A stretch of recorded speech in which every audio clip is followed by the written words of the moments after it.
All right, let's look at another one here.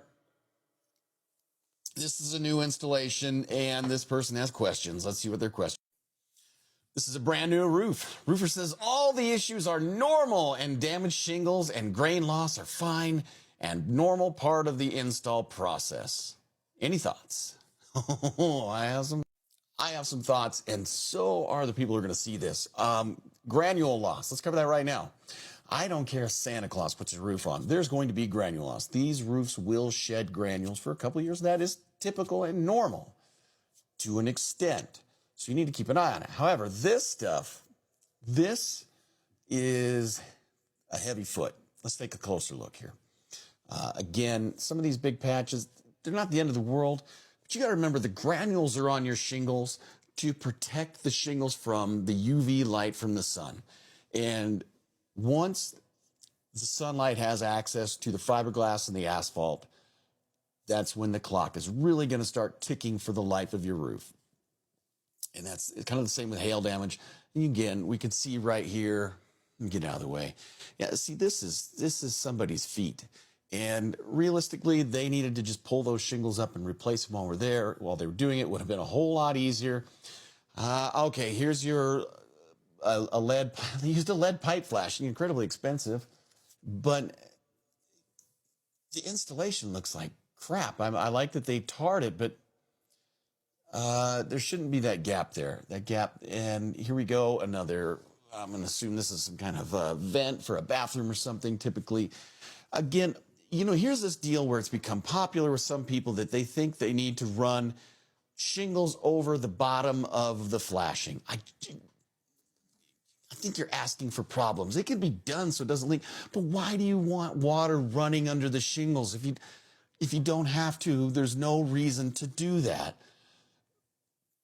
This is up against your peak. This is your last row. These shingles, that's not just feet. Those came out of the package like that. They were probably a return, if I had to guess, and they got sent out to your home, which typically would be fine, but this material's been mishandled.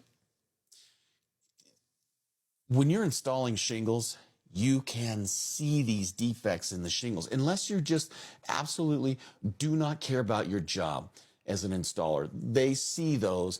We discard those shingles. Again, here's some more. Let me move my big fat head out of the way. And yeah, like that one, again, it should have been discarded, completely discarded and set aside. Wouldn't be a problem. Here's another pipe. And again, they cover up the bottom and put a bunch of muck on there, thinking that that's going to work. But what's really going to happen is a little bit of water gets in here and it just sits there and it's going to develop moss, mold, mildew. And eventually, I do not like that. I'd rather see the nice clean metal. And if you don't like the look of the metal, paint it. But don't cover it with shingles. God, some people are going to disagree with me about this, but I think it's ridiculous. Now here, okay. So it looks like you have a little hip gable off to the side underneath the gable of your house. No big deal. They flashed it. They cut the drip edge. This is sealant. They tried to seal this up like it needed to be. Sure, they could have been a little bit cleaner without the smudges of tar or caulking, whatever they used on there. But that one I don't really have any complaints about. Those other issues, I would want them fixed, especially for what a lead pipe flashing costs. To have them hack it up like that. This is my personal opinion. And if you look in the comments, you will see, I guarantee you, there will be people that will disagree with me about covering over a flashing. So this is my personal opinion.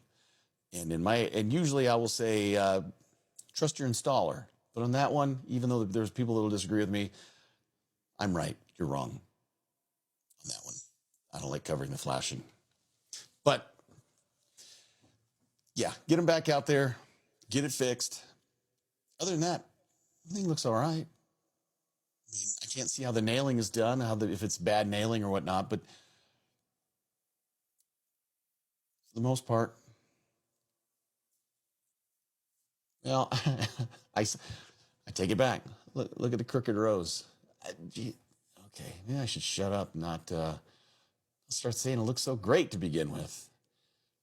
Again, like these shingles, what's going on there? This is a lot of mishandled or damaged material. And I know I said feet, but Ugh, that's not your house. Yeah, call them back.